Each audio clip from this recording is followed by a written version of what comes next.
প্রথম কলেমা তৈয়ব, আস্তে বলো।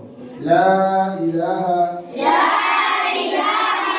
ইল্লাল্লাহু মুহাম্মাদুর রাসূলুল্লাহ সাল্লাল্লাহু আলাইহি ওয়াসাল্লাম। প্রথম কলেমার মানে এক আল্লাহ ছাড়া কোনো মাবুদ নাই। নবী হযরত মুহাম্মদ মুস্তাফা সাল্লাল্লাহু আলাইহি ওয়াসাল্লাম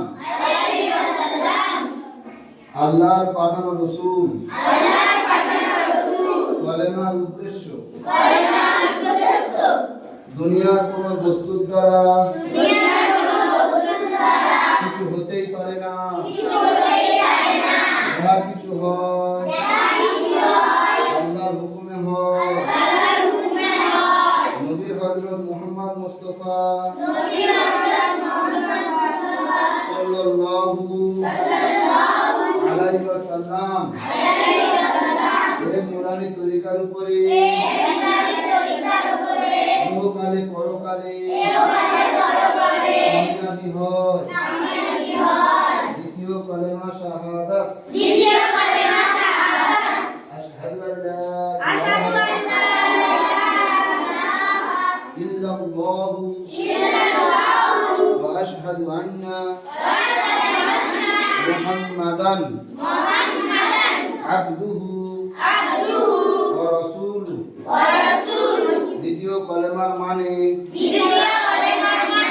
আমি সাক্ষ্য দিতেছি এক আল্লাহ ছাড়া কোনো মাবুদ নাই, এবং আরো সাক্ষ্য দিতেছি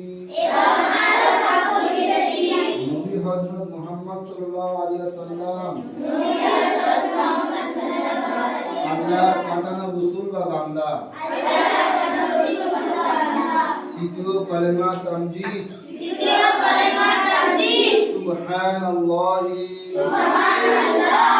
ওয়ালহামদুলিল্লাহি ওয়া লা ইলাহা ইল্লাল্লাহু আল্লাহু আকবার লা হাওলা ওয়া লা কুওয়াতা ইল্লা বিল্লাহি আলিয়্যিল আযীম।